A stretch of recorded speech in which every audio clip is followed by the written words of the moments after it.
Yefta. Hakim-Hakim pasal 11. Kitab Hakim-Hakim pasal 11. Hakim-Hakim berada dalam Perjanjian Lama, masih di awal-awal kitab Perjanjian Lama, saudara yang kasih. Tenang saja, belum berubah, belum berpindah posisinya, saudara ya, masih tetap sama di dalam Perjanjian Lama dan tidak jauh dari kitab Yosua.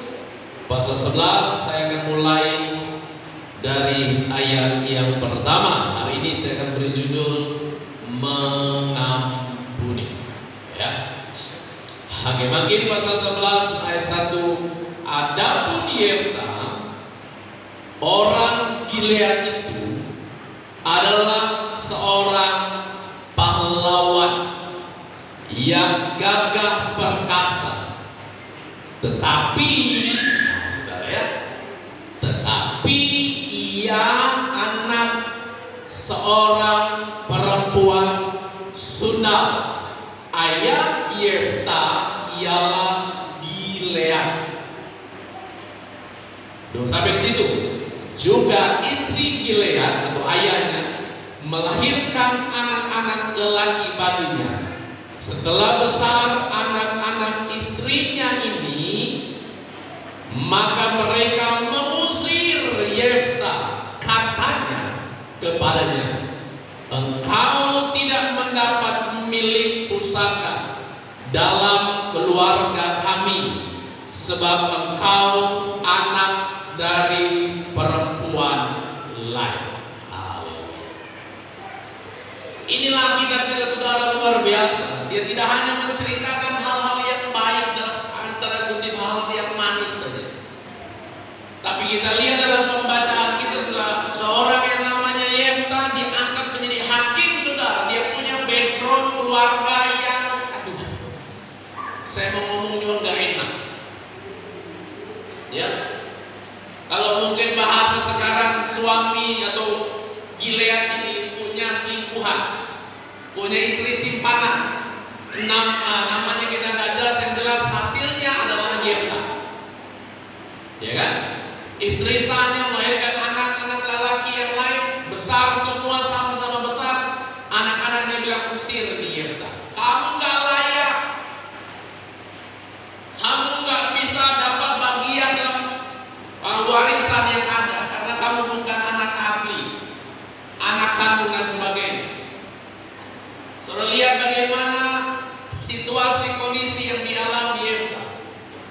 Padahal saudara, di bagian pertama dalam ayat yang pertama dibilang, adapun Yefta orang Gilead itu adalah seorang pahlawan,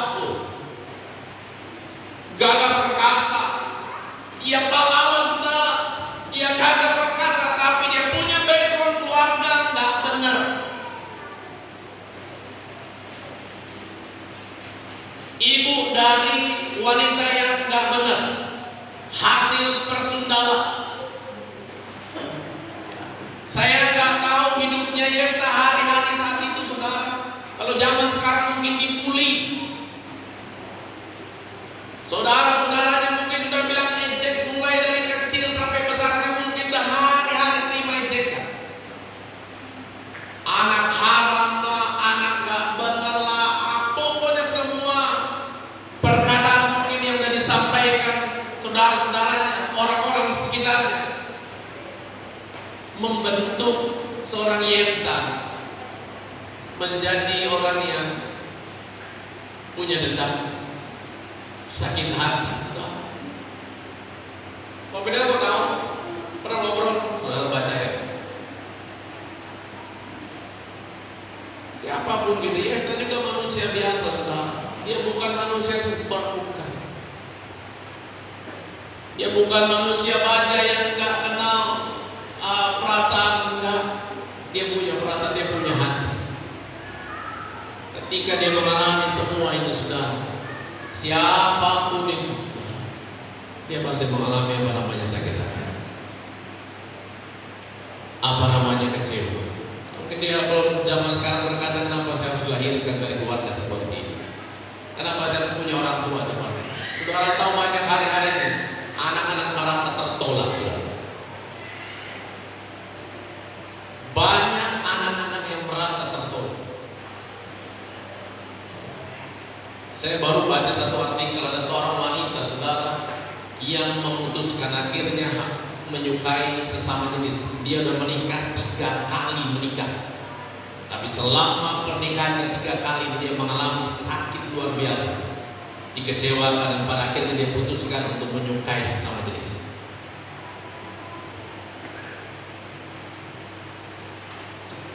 Berapa banyak suami istri akhirnya bisa, berapa banyak anak-anak tinggalkan rumah, tinggalkan orang tua karena sakit hati, karena kecewa. Berapa banyak anak-anak yang merasa tertolak, saudara. Saudara yang punya anak 2, 3, jangan pernah membeda-bedakan mereka.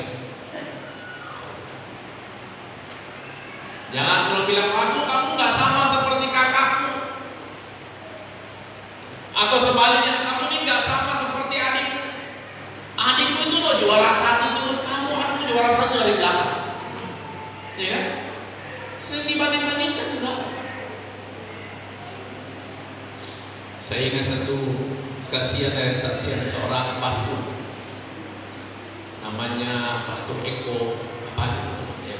Dia sering dengar khotbah lumayan luar biasa, khotbah diberkati. Ya, dia punya pengajaran. Dia punya kesaksian bahwa dia anak, mereka beberapa bersaudara, tapi dia anak paling besar, dan dia anak paling bodoh di keluarga. Kalau adik-adiknya dapat juara, saudara, dia pasti pulang dengan muka yang tertunduk. Adiknya dapat juara, belikan sepeda baru, dia nggak pernah punya sepeda baru karena nggak bisa dapat juara. Sampai bapaknya bilang begini, kalau kamu bisa juara 1, bapak belikan sepeda. Dia bilang itu kan hal yang mustahil, karena aku memang bodoh, saudara. Tapi adiknya nggak usah ditantang seperti itu, sudah nggak usah dibilang kasih embel-embel, pintar adiknya. Dan selalu dibeda-bedakan.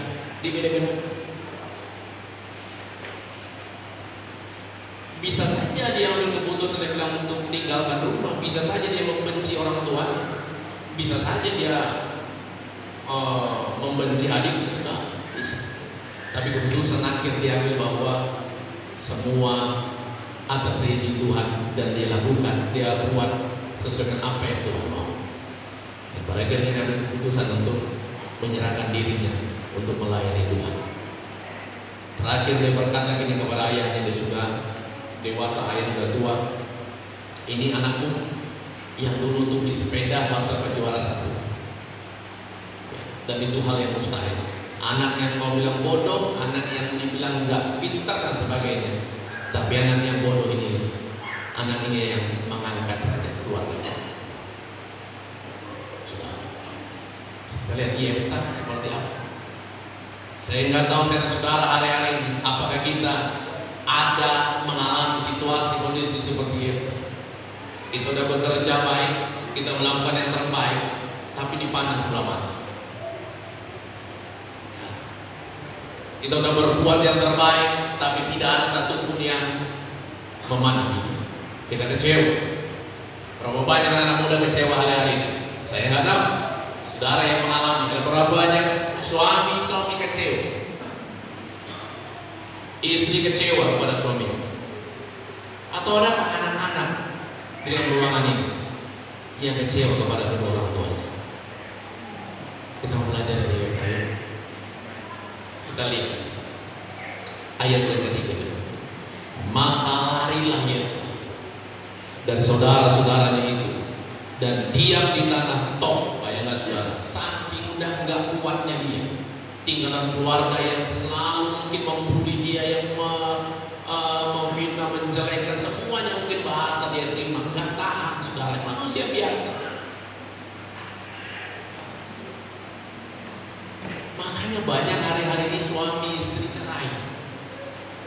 Saudara, jangan beranggapan suami tinggalkan istrinya karena suaminya yang salah. Jangan pernah berpikir semua kejadian seperti itu. Oke, benar, Mungkin suaminya tinggalkan istrinya karena ada wanita lain.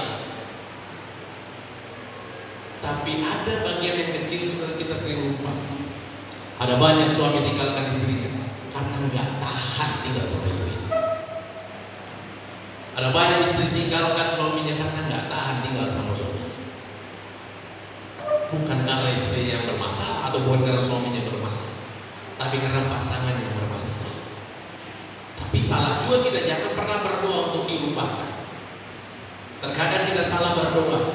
Sorry saya bilang ini. Kita kan mau instan sama Tuhan. Kita doa sama Tuhan, Tuhan rubah istri saya, Tuhan rubah istri saya, Tuhan rubah suami saya.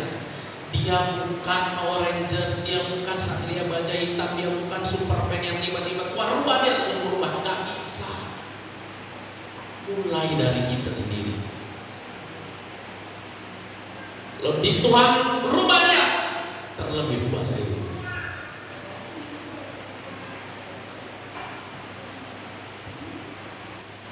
Terkadang kita minta orang lain berubah, malah kita sendiri nggak bisa berubah. Ya, kita minta dia berubah, berubah. Dia bukan Superman yang dapat berubah, tapi rubah dulu. Berapa kali saya katakan bahwa iman tidak hanya berbicara tentang apa yang kita minta, apa yang kita mau, tapi iman juga bisa bicara tentang kita bisa melewati semua yang berat dalam hidup kita. Kita mulai terus. Jadi Yefta lari sudah.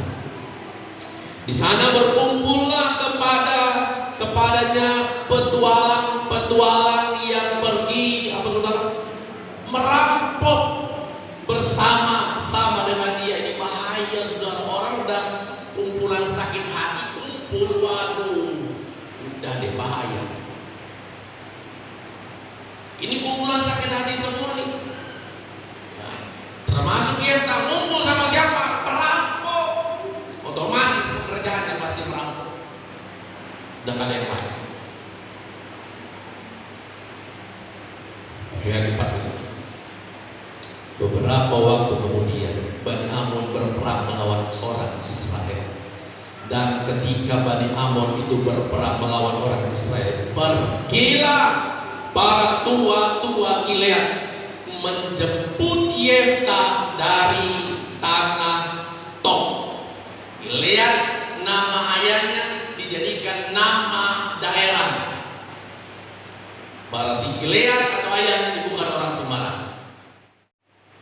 Ke ayat 6, kata mereka kepada Yefta, mari jadilah panglima kami dan biarlah kita berperang melawan Bani Amon. Ayat 7 apa kata Yefta?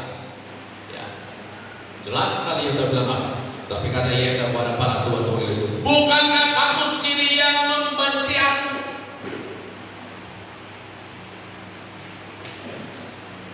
Dan mengusir aku dari keluargaku. Mengapa kamu datang sekarang kepadaku pada waktu kamu terdesak? Buka-bukaan Yefta, kamu yang mengusir saya, kamu yang benci saya. Kenapa kamu yang datang?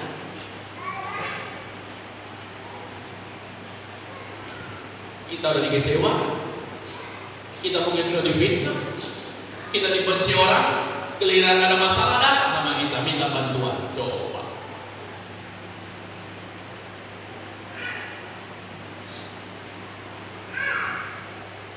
Gimana perasaan saudara? Gak enak, mau ditolong, kok dia udah nyakitin? Nggak ditolong, ya masih keluarga juga, masih sesama seiman. Tapi kalau nolong kok ya rasanya sakit.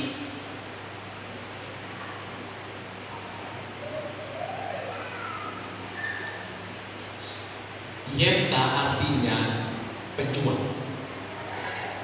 Hanya bilang Yefta itu seorang pahlawan, warrior, pejuang.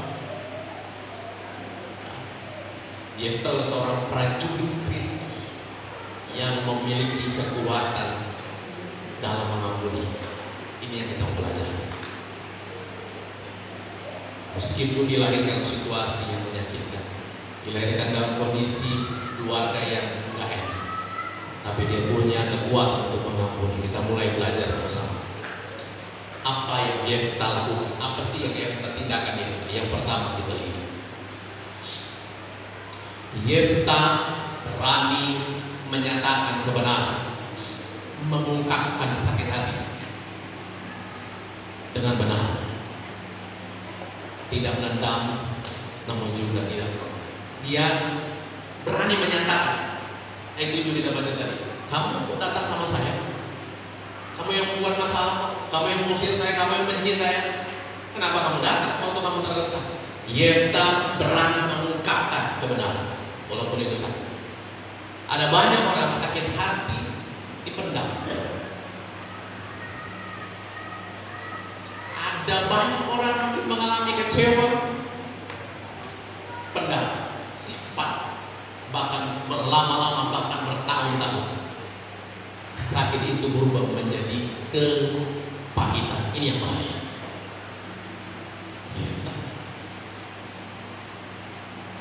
Kamu yang benci saya, kamu yang mengusir saya, kenapa kamu datang ketika kamu terdesak?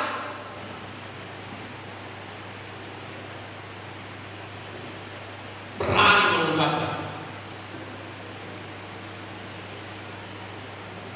Sakit hati dengan benar, nggak ada penambahan, nggak dengan benar. Lengkap disampaikan.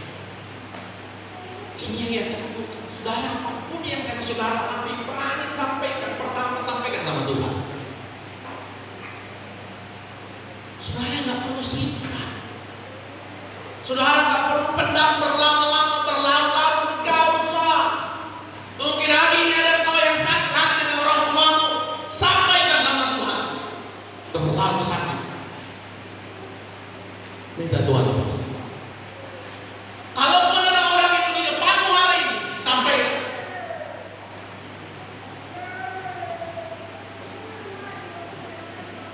Ada banyak suami istri masih simpan sakit hati. Banyak, nggak mau terbuka. Pertanyaan, sampai kapan kamu simpan itu?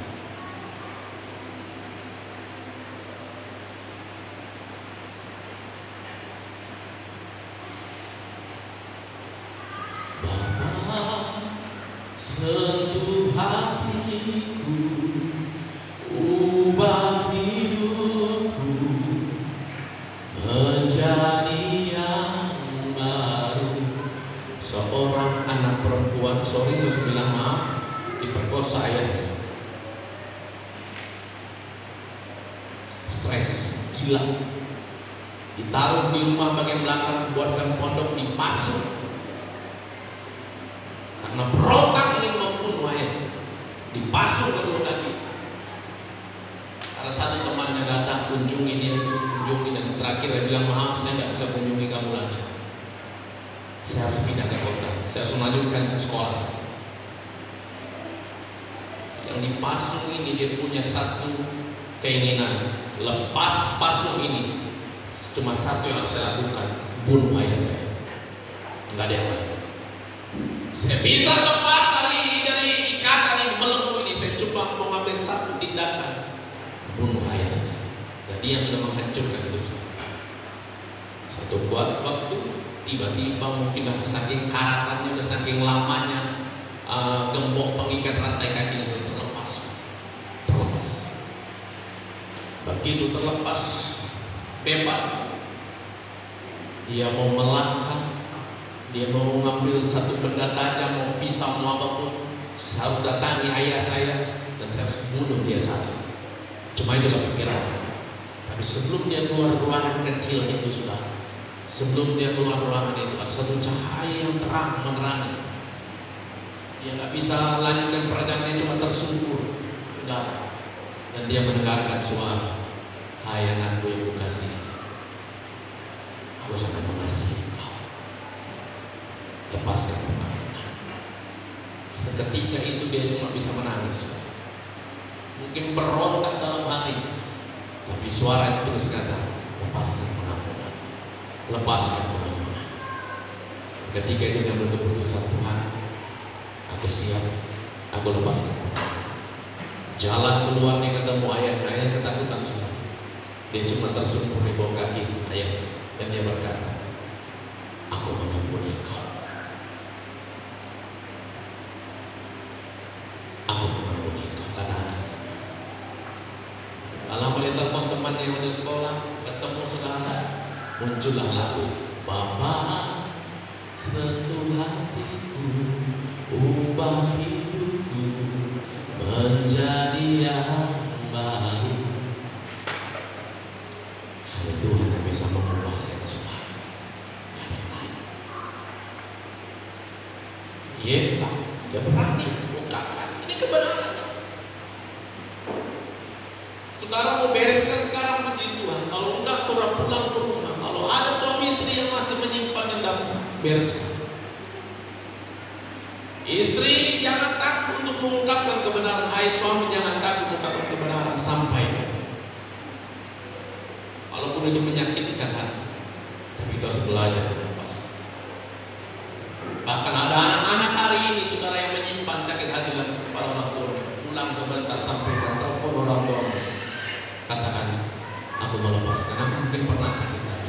Mungkin bapak atau ibu pernah membeda-bedakan saya dengan kakak saya atau dengan adik saya.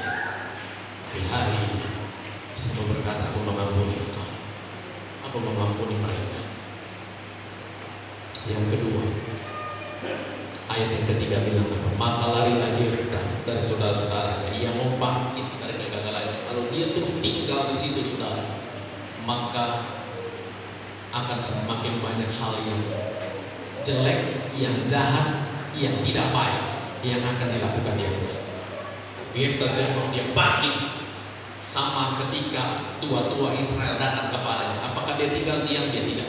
Dia bangkit. Saudara jangan selalu tinggal di masa lalu saudara. Saudara jangan tinggal di masa saudara mengalami sakit hati. Jangan tinggal di situ. Dan jangan taruh hati saudara di situ. Saudara harus bangkit. Saudara harus lepas. Saudara harus keluar dari zona di mana saudara pernah mengalami sakit itu. Harus keluar, bangkit saudara. Jangan tinggal di situ. Karena kalau kau terus tinggal di situ, simpan terus itu saudara, yang saya katakan tadi, maka kepahitan yang saudara akan alami. Kalau sudah namanya akar pahit, sudah susah. Namanya dapat akar. Sebelum itu terjadi, bangkit, keluar, tinggalkan. Yang ketiga apa yang Yefta lakukan? Ayat yang ke-9. Kata Yefta kepada para tua-tua Gilead, jadi jika kamu bawa aku kembali untuk berperang melawan Bani Amon dan Tuhan menyerah. Sudah perhatikan baik kata-kata Yefta. Ya, kata Yefta kepada para tua-tua Gilead, jadi jika kamu membawa aku kembali untuk berperang melawan Bani Amon dan Tuhan menyerahkan mereka.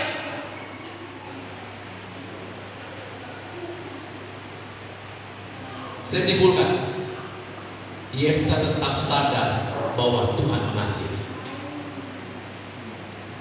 Yefta tetap sadar bahwa Tuhan tidak akan pernah beralih pihak. Dia tetap berpihak pada Yefta. Makanya Yefta berani bilang, kalau saya kembali, Tuhan berikan kemenangan, apa yang kalian buat? Kan gitu. Yefta merampok iya, mungkin penuh sakit hati iya, tapi tidak pernah dia melupakan kasih Tuhan. Hari ini kau mungkin mengalami sakit hati, sudah saya nggak tahu apa yang sudah lalu, tapi jangan pernah melupakan kasih Tuhan. Karena ketika kau terus ingat kasih Tuhan, Tuhan dengan pasti Dia siap merubah hidup saudara. Siap. Tuhan tidak pernah biarkan saudara melangkah. Dia turun tangan. Selama kau sadar bahwa Tuhan mengasihi saudara, Dia siap mengubah hidup saudara, mengubah hidup saudara, mengubah kita sekali. Yang keempat, apa yang Dia lakukan? Ia melepaskan cacahan kebencian. Ini yang berat. Saudara, ayat 10 bilang apa? Lalu kata para tua-tua Gilead kepada Yefta, demi Tuhan yang mendengarkannya sebagai saksi antara kita, kami akan berbuat seperti katamu.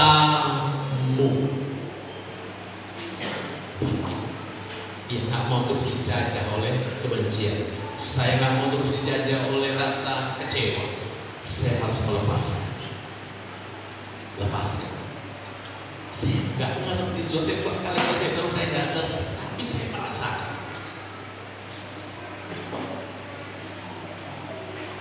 Saudara yang ada dalam ruangan ini, ada banyak saudara yang masih menyimpan itu.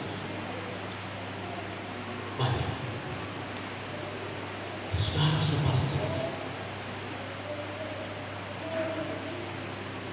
Kan saya nggak tanya saudara satu-satu.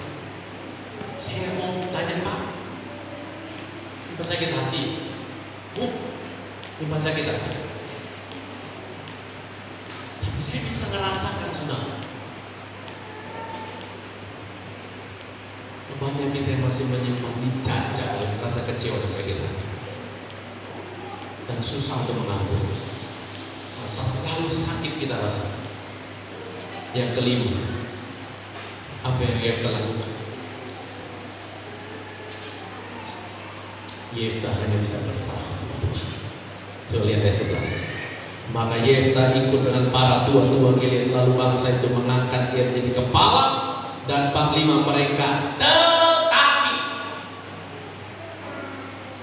Yefta membawa apa, saudara? Apa yang Yefta bawa? Dia bawa seluruh perkara yang dia alami di hadapan Tuhan. Semua sakit hatinya, semua kecewanya, saudara, semua kegagalan yang mungkin dialami, semua perkataan yang mungkin dia dengar selama ini, dia bawa semuanya ke hadapan Tuhan. Semua, tidak ada yang simpan. Aduh, tinggalkan yang satu ini, karena khusus nih satu ini ibu yang ini nih, pas sekali nih dia, aduh terlalu. Pernah lihat silet, pernah ngerasakan rasanya silet lebih tajam dari silet ke mulutnya. Yang saya sisakan ini, yang ini saya bawa ke motor. Enggak. Kakak saya yang satu ini, aduh luar biasa. Kalau dia udah nyakitin nanti dengan perkataan, aduh sakit dia sampai ke dalam. Saya sisakan ini buat kakak saya satu. Ngampuninya belakangan, yang lain menunggu. Yefta tadi seluruh perkara yang dia alami, dia bawa di hadapan Tuhan. Dia bawa. Itu pun yang harusnya saya saudara bawa hari. Tidak ada satu pun yang saudara tinggal. Tidak ada satu pun yang saudara sembunyikan di hadapan Tuhan. Saudara harus bawa di hadapan Tuhan. Saudara tahu dampak kebencian, dampak dendam. Yang pertama, dampaknya adalah akan membuat hati kita tidak bersih. Benar. Di dampak kita simpan kebencian, dampak kita simpan dendam, saudara tidak melepaskan pengampunan, memaaf kita, maka yang pertama saya pelajari, membuat hati kita tidak bersih. Hati kita akan selalu penuh oleh kebencian, saudara. Kita bisa ketemu melihat muka dengan muka, kita bisa senyum, aduh puji Tuhan, sehat ibu, sehat pak, tapi dalam hati kita masih simpan ini, saudara. Kenapa harus sama dia ketemunya? Aduh, kenapa? Aduh, berpapasan dan aduh, simpan akan membuat hati kita tidak bersih. Yang kedua, dampaknya cenderung ada kecenderungan kita akan bertindak terus yang jahat. Akan terus kecenderungan kita akan terus bertindak jahat. Kan nggak sadar kita akan menutupi, kan, saudara. Jadi mudah-mudahan lah, mudah-mudahan jatuh, mudah-mudahan tabrakan. Gak usah celaka berapa, penting kelingkingnya dia lah diinjak sama ban motor, nah, gak apa-apa, yang penting dia sakit. Akhirnya kita mengutuk, nyumpahin, doanya udah gak bener, kemudian bangkrut, saking udah bencinya kita, saking dendamnya kita. Gak tahu anak muda, kalau mau simpan sakit hati, kebencian, jangan sampai menyumpai, mengutuki. Berani kau tinggalkan aku, sumpah. Gak akan dapat lebih baik dari saya. Siapa kita ya kan? Mana tahu dia lebih baik. Dapatkan. Jangan berkati. Karena kita berkati, Tuhan ganti.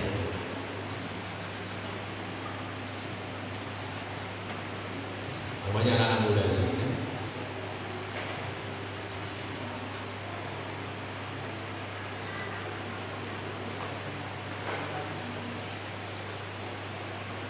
yang ketiga, dampak kebencian dan kedendaman membuat pekerjaan kita, persembahan kita, layanan kita sia-sia.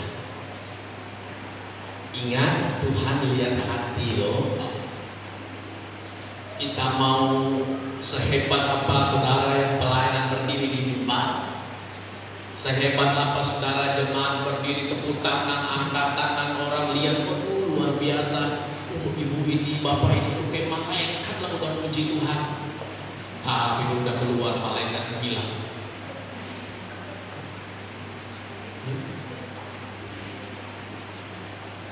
Tapi yang nilai kita itu Tuhan. Apapun yang kita buat, Tuhan lihat hati. Benar enggak hati kita? Bersih enggak hati kita? Tuluslah hati kita. Kalau udah hati kita penuh dengan benci dan kedendaman, saudara-saudara mau tipu-tipu Tuhan enggak bisa. Saudara mau angkat tangan luar biasa, saudara melayani sia-sia, saudara enggak bisa tipu Tuhan. Tuhan lihat hati saudara. Yang terakhir, apa dampaknya? Membuat kita tidak menerima pengampunan dari Bapa. Ini bahayanya. Hafal doa Bapa kami? Pasti hafal. Tahu di mana ayatnya? Mungkin agak sedikit lupa. Saya cuma ingatkan Injil Matius pasal 6 mulai ayat 9. Itu tentang doa Bapa kami. Ya, Bapa kami yang ada di surga, dikuduskanlah namamu. Terus sampai ke bawah. Berikanlah kami pada hari ini makanan kami yang secukupnya, dan lepaskan kami, bebaskan kami daripada yang jahat, karena Engkaulah yang mempunyai kerajaan sampai selama-lamanya. Amin. Puji Tuhan. Hafal doa Bapa kami. Baca selanjutnya. Apa selanjutnya? Ayat 13-14. Ampunilah. Ya kan? Karena ketika kita mengampuni, Bapa di surga juga akan mengampuni. Dampaknya kalau kita simpan dendam kebencian, gak susah untuk mengampuni. Bapa di surga bilang, aduh gimana saya mau mengampuni? Kamu dia susah mengampuni.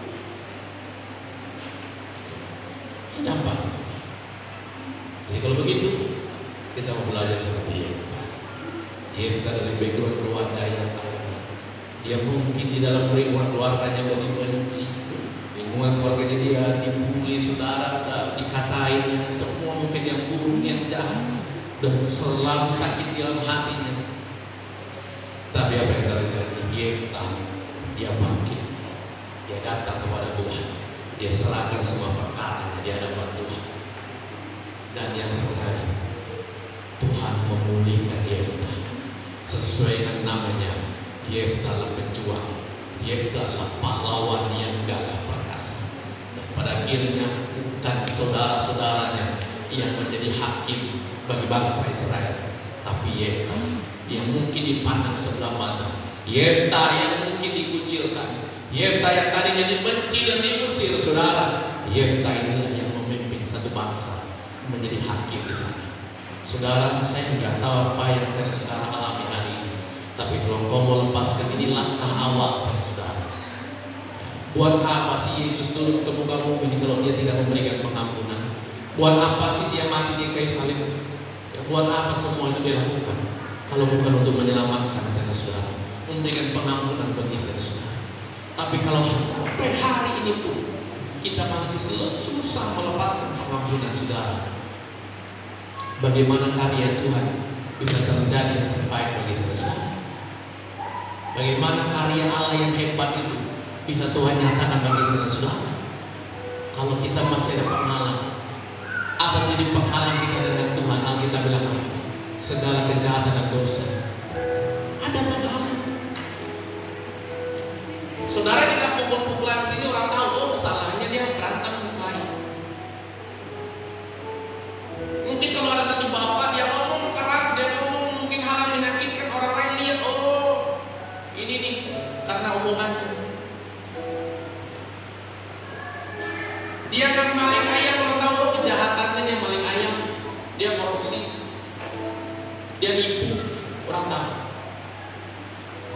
Tapi ada kesalahan, justru kesalahan kita sendiri yang orang lain nggak tahu. Hanya kita dengan Tuhan yang tahu. Apa itu? Menyimpan dendam, menyimpan kebencian. Bahkan orang terdekat dari sekalipun kita bisa tipu, orang terdekat sekalipun kita bisa tutupi, orang tak tahu. Kenapa? Karena kita tak mau lepaskan. Kalau hari ini kau terima firman ini, saudara yang kasih, kalau hari ini kau terbuka hati untuk melepaskan pengampunan itu, jangan tunda, jangan ditunda. Kita tak pernah tahu kapan waktu dan saat. Jangan pernah menunda. Saya ngomong ini sama saudara, saya nggak tahu besok kita bisa masih ketemu atau tidak.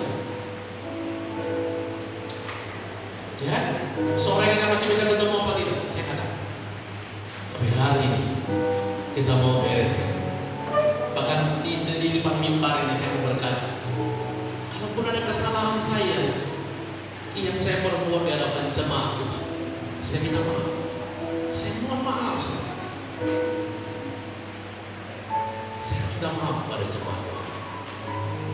Nah, kalau jemaat mau memaafkan, melepaskan pengampunan ini, puji Tuhan. Bahkan hari ini pun ada jemaat Tuhan yang menyakiti hati saya memaafkan saudara jauh sebelum saudara meminta itu kepada saya. Saya sudah memaafkan saudara.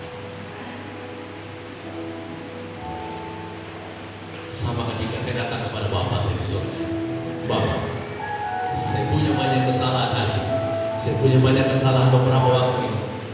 Saya minta ampun sama Tuhan. Saya yakin perkataan Tuhan sama.